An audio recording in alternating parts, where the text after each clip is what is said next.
Charles. Arabella!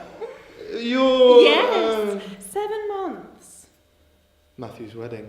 Oh, no, but we were careful. Using the withdrawal method is hardly being careful, Charles. What am I going to do? I'm ruined. What will my mother say? What will my wife say? Frankly, as long as I get those maintenance checks, I don't care. Arabella, Featherstone, Brown. Mm-hmm. You know the drill. Arabella, you should probably... Was that Arabella? Yes, and there is something I should probably tell you Oh about no, that. you don't. I've already worked it out. Really? And you're not upset? Well, you're not your brother's keeper. I know you always feel responsible for them, but... What do my brothers have to do with this exactly? Well, Arabella must be about 7 months gone. And that takes us back to Matthew's wedding, don't it? I suppose. Well, and your brothers were quite the talk of the wedding. Why? What did they do? Well, they're in the bar boasting about spit roasting the bridesmaid. Spit roasting? Yeah, you know, it's when two men... I know what it is, thank you, Claire. Both my brothers, both of them. Well, consenting adults and all that. Arabella must have been pleased. It was 2 off her list in one go. What list? She bet you could have all 3 of you triplets in one day, apparently. Oh, so she had both of them at Matthew's wedding. And Oh, darling, I'm desperate for a couple. Oh, of course. Congratulations, Arabella. Oh, hello, Claire. Oh, you do know I'm having your husband's baby. What will his dear old mother say? Still, she doesn't need to find out as long as he pays those checks. Oh, he's not paying you a penny. No? It was one of his wayward brothers that knocked you up. And their mother will be delighted. She always thought they were celibate. Those two, they'll screw in a thing with a pulse. Yeah, men, women, bridesmaids in hideous fuchsia dresses. That was Sarah. She'll tell you. Oh, I doubt it, not since she got engaged.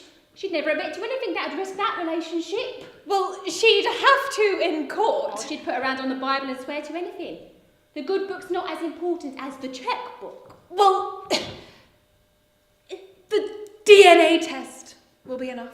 You know, there's something very interesting about Charles, and that is that he is a human clone. What are you talking about? Well, everyone knows about identical twins, about how one egg splits into 2, or sometimes that egg splits into 3, and voila, identical triplets. And you know what that means? Identical DNA. Oh no. Oh yes. Any one of them triplets could be the father of your unborn child. But, well, there's other evidence. I can still take this to court. Yeah, but there isn't a judge in this land that would rule in your favour. Still, maybe you should try. Keep us entertained. The papers would love it. What papers? Oh, the red tops mainly. Ah! Editor's dream story, ain't it? One posh slut and identical triplets playing a real-life version of Guess Who. But what would the headline be? Oh, I've got it. Who's won Daddy? You are a bitch! And you are a tart. So now you're in the pudding club. I wonder why it's called that. Probably because men just think of women as a sweet afterthought. Well, you are certainly an afterthought, but I wouldn't call you sweet. What sort of pudding would I be? What? I'd be an apple pie. It's a bit common, but it's homely and comforting. And sometimes half-baked and bitter as hell. Now, if you were a pudding, you'd be an eaten mess. Sounds posh, looks gorgeous, but deep down it's just a broken, sugary mess. So I'd give up chasing Charles for money.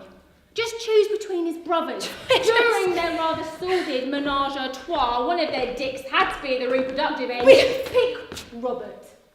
At least he's got a decent job.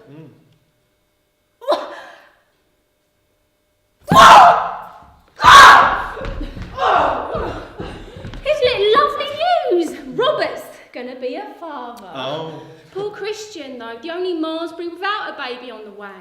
And you brothers are so competitive.